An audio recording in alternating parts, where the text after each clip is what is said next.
Hello दोस्तों, कैसे हैं आप सब। मेरा नाम रविंद्र है और मेरे YouTube चैनल हॉरर कल्पना में आप सभी का स्वागत है। सीधा बढ़ते हैं कहानी की तरफ। आज की कहानी सुनने से पहले मैं आपको एक बात बता दूं, अगर आपको डर बहुत लगता है और रात में सुन रहे हैं तो लाइट्स को ऑन कर लो, और उससे भी ज्यादा डर लगता है तो फिर तो दिन में ही सुनना। पर मुझे पता है आप अभी सुनोगे, तो चलो बिना टाइम को वेस्ट किए बढ़ते हैं स्टोरी की तरफ। तांत्रिक की किताब।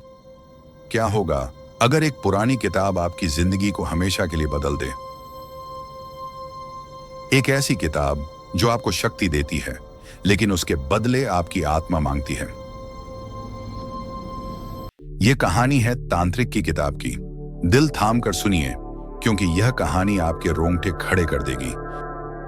कहानी की शुरुआत होती है दिल्ली के एक कोने में स्थित पुरानी किताबों की लाइब्रेरी। शहर की सबसे अनोखी और डरावनी जगह मानी जाती थी। यहां काम करने वाला रोहित किताबों का शौकीन था।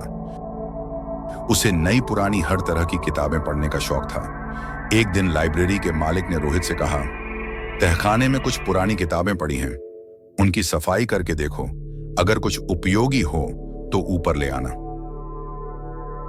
रोहित उत्साहित था। तहखाना बहुत पुराना था, जहां शायद दशकों से सफाई नहीं हुई थी। जब रोहित नीचे पहुंचा तो वहां धूल और जाले ही जाले थे। अंधेरे में उसे एक लकड़ी के बक्से में जली हुई धूल भरी किताब नजर आई। किताब पर बड़े बड़े अक्षरों में लिखा था, तांत्रिक विधाओं का अंतिम रहस्य। किताब के कवर को छूते ही रोहित को एक अजीब ठंडक का एहसास हुआ। ऐसा लग रहा था जैसे किसी ने उसकी रीढ़ पर बर्फ रख दी हो। उसे महसूस हुआ कि किताब को खोलने से कुछ अजीब होने वाला है, लेकिन उसका जिज्ञासु मन नहीं रुका। एक खतरनाक शुरुआत होने वाली थी उसके साथ, और वो इस बात से अनजान था। जब उसने किताब का पहला पन्ना खोला तो उसमें लिखा था, यह किताब उन लोगों के लिए है जो आत्माओं और रहस्यों की दुनिया में प्रवेश करना चाहते हैं, लेकिन एक बार शुरू करने के बाद पीछे लौटने का कोई रास्ता नहीं। रोहित को लगा कि यह किसी उपन्यास की शुरुआत होगी। उसने पन्ना पलटते हुए एक मंत्र देखा। मंत्र के नीचे लिखा था, यह मंत्र आत्माओं को बुलाने के लिए है। अगर इसे पढ़ा गया तो आत्माएं तुम्हारी दुनिया में प्रवेश कर सकती हैं, सावधान।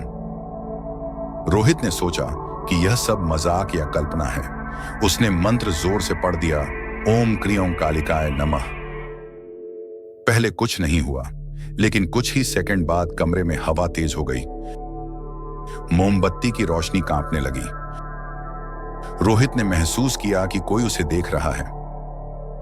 उसने घबराकर किताब बंद कर दी, और इसके बाद उसके साथ डरावनी घटनाओं की शुरुआत होने लगी। उस रात जब रोहित घर लौटा तो उसने अजीब अजीब चीजें महसूस की। कमरे की खिड़कियां अपने आप खुल बंद हो रही थीं। उसके पीछे से किसी के फुसफुसाने की आवाजें आ रही थीं। उसने सोचा कि शायद यह उसकी थकान का असर है, लेकिन असली डर अगली सुबह शुरू हुआ। जब वह लाइब्रेरी पहुंचा तो उसके सहकर्मी ने कहा, रोहित, तुम ठीक हो? तुम्हारा चेहरा इतना डरावना क्यों लग रहा है, और तुम्हारे पीछे यह परछाई कैसी है? रोहित ने चौंक कर पीछे देखा, लेकिन वहां कुछ नहीं था। उसे महसूस हुआ कि कुछ गड़बड़ है। वह सीधा तहखाने गया और किताब को वापस रखने की कोशिश की, लेकिन जब उसने किताब खोली तो उसके पन्ने अपने आप पलटने लगे। अचानक किताब से एक अजीब धुआं निकला और एक डरावनी आवाज गूंजी, तुमने मुझे बुलाया है, अब यह खेल तुम्हारे साथ शुरू होगा। रोहित की जिंदगी अजीब घटनाओं से भर गई। जब वह खाना खाने बैठता तो प्लेट अपने आप गिर जाती।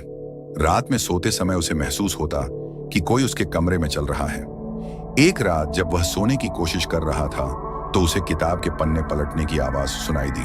वह डर के मारे जम गया। तभी किताब से एक भयानक चेहरा उभरा और जोर से चिल्लाया, मुझे और आत्माएं चाहिए, तुम्हारे माध्यम से। रोहित ने डर कर किताब को बंद कर दिया। उसने तय किया कि उसे इस किताब के बारे में और जानना होगा। वह एक पुराने तांत्रिक के पास गया, जिसे लोग बाबा अग्निदेव के नाम से जानते थे।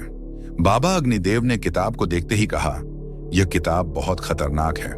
इसे वही लोग लिख सकते हैं जो अंधकार की शक्तियों से जुड़े हैं। यह आत्माओं को बुलाने और उन्हें वश में करने की शक्ति देती है, लेकिन इसकी कीमत आत्मा से चुकानी पड़ती है। रोहित ने पूछा, क्या मैं इससे छुटकारा पा सकता हूं? बाबा ने गंभीर स्वर में कहा, यह इतना आसान नहीं है। जिसने भी इसे खोला है उसकी आत्मा अब इस किताब से बंध चुकी है। तुम्हें इसे हमेशा के लिए बंद करना होगा, लेकिन यह आसान नहीं होगा। एक अंतिम प्रयास। बात है खौफनाक रात की और बाबा अग्निदेव ने रोहित को एक यज्ञ करने का सुझाव दिया जिससे वह किताब की शक्ति को नष्ट कर सके। यज्ञ आधी रात को करना था। रोहित ने बाबा की मदद से यज्ञ शुरू किया, लेकिन जैसे ही उन्होंने मंत्र पढ़ने शुरू किए, किताब के पन्ने तेजी से पलटने लगे।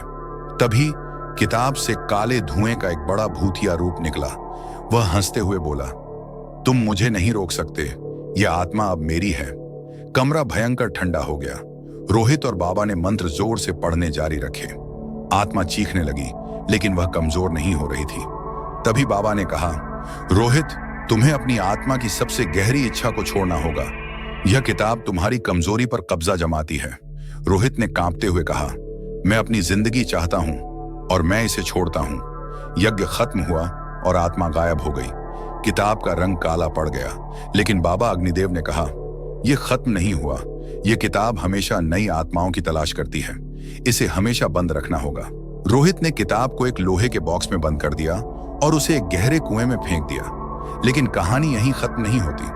कुछ महीने बाद एक और व्यक्ति उसी तहखाने में सफाई कर रहा था। उसे वही किताब मिली और कहानी फिर से शुरू हो गई।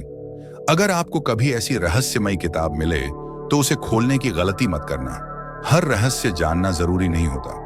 यह थी तांत्रिक की किताब की कहानी। अगर आपको ऐसी डरावनी कहानियां पसंद हैं तो चैनल को सब्सक्राइब करें और अगली कहानी के लिए जुड़े रहें। अगली बार और भी खौफनाक राज लेकर आएंगे। और हाँ, यदि आपको कहानी पसंद आई या आपको इस कहानी में क्या नापसंद आया तो कृपया कमेंट बॉक्स में कमेंट जरूर लिखें। इससे मुझे अपनी आने वाली नई कहानी में सुधार करने में मदद मिलेगी। यदि आप मेरे चैनल को सब्सक्राइब करना चाहते हैं तो कृपया सब्सक्राइब करें। इसके लिए सब्सक्रिप्शन बटन पर सिर्फ एक क्लिक की जरूरत होगी। धन्यवाद। मुझे पता था कि आप मेरे चैनल को सब्सक्राइब करेंगे। आज की कहानी है